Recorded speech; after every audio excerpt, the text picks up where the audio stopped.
Assalamu alaikum sir. Walaikum assalam wa rahmatullahi wa barakatuh. I would like to know what is jinn and how does it affect our human life? Because recently we have seen in the news that two sisters, people said they had a jinn, bad jinn in there, and they killed their father.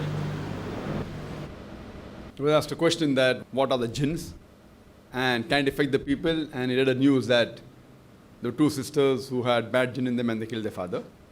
News I haven't read, but as far as jinn is concerned, the two creations, one is the seen and one is the unseen creation. The angels don't have a free will of their own. Whatever Allah says, they believe. The human being and a jinn, they have a free will. They can either obey Allah subhanahu wa ta'ala or they can disobey. So amongst the creation who have a free will are the human beings and the jinn. The human beings are seen creatures. The jinn, normally they are unseen. Normally, in normal circumstances, they are unseen. So these creations have a free will. So therefore the Quran was revealed for the complete world, including the jinn and the human being. Even they have a free will. Like in the human beings, there are people who follow Allah's commandments.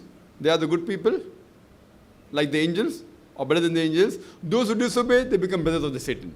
Similarly, the jinns, those who obey Allah's commandment, they are good jinns and the bad jinns. The bad jinns are the Satan. And Allah says in the last chapter of the Quran, Surah Nas, chapter number 114, verse number 1 to 6, قُلْ أَعُوذُ بِرَبِّ النَّاسِ مَلِكِ النَّاسِ إِلَٰهِ النَّاسِ مِنْ شَرِّ الْوَسْوَاسِ الْخَنَّاسِ الَّذِي يُوَسْوِسُ فِي صُدُورِ النَّاسِ مِنَ الْجِنَّةِ وَالنَّاسِ. That there are people who whisper in your ear and withdraw. These are the ones who are amongst the men and jinn. That means the Satan category, the evil category of two types. Amongst the jinn and the men. The men who are seen and the disobey Allah subhanahu wa ta'ala, they are the seen Satans. The unseen Satans are the jinns. So the jinns is a creation which has a free will.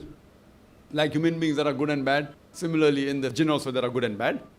And can they come in a human being? Yes, they can come. A human being can be possessed by jinn. And for this, the two surahs of the Quran, the Mu'awwidhatayn, chapter number 113 and 114, the last two surahs of the Quran, the Mu'awwidhatayn, the one I recited, Surah Nas and Surah Falaq. These two surahs were revealed as a treatment, as a remedy for this. So there are jinn. Science hasn't reached that far to completely identify this concept.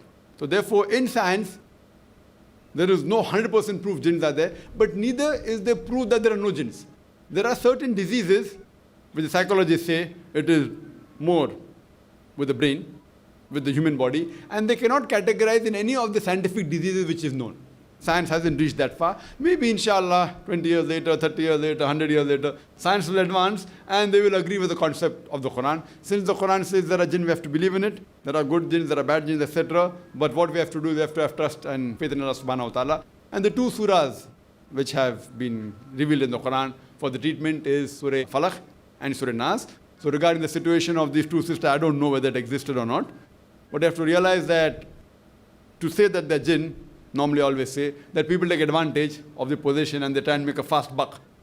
So you have people, you go in every nook and corner, in most of the religion, whether it be Hinduism, Christianity or Islam, you have religious people making a fast buck, fast money.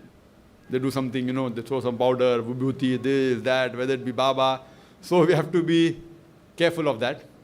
And they take you away from Allah's mother. My advice to anyone who says the person is possessed, show your child or your friend to a normal doctor. Then you can show to a specialist. Then finally to a psychiatrist. And after there is no cure, then you can search and say that it can fall in the category.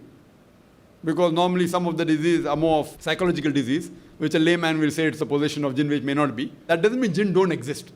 Jinn exist. A human being can be possessed. And there's a book written by Dr. Bilal Phillips, rather the translation of one of the books on jinns and demons that gives more details.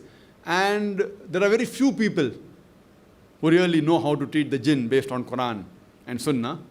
And normally the moment the person tries to make a fast money out of it, you can identify a shortcut. If he asks you for certain gain, then chances of him being in that category 99.99%. But if he initially doesn't ask for money, that doesn't mean that he doesn't fall in that category. He may later on milk the cow. Fine? So many a times they have habit of milking big cows, the small cows they leave aside. Oh, wo aadmi paisa leta hi nahi. Has to be a genuine case. Wo baba paisa lete hi nahi. If paisa nahi lete aapse, gareeb hai isliye, that doesn't mean that he's a genuine case. He may be taking from those people who are rich. And there are people who always approach and ask me, tell them that first go to a doctor, then go to a psychiatrist. And then if they give up all the hope and there's no medical treatment for it, then you can think of a possibility that it can be a position of the jinn, etc. And then you have to approach a person. Actually, see his lifestyle. Lifestyle also should be according to Quran Sunnah. If his lifestyle not Quran Sunnah, how can he treat you? And the treatment is but natural. You have to recite verses of the Quran, the hadith mentioning that. But those who are the specialist in that field, go to him rather than to any person, Tom, Dick and Harry.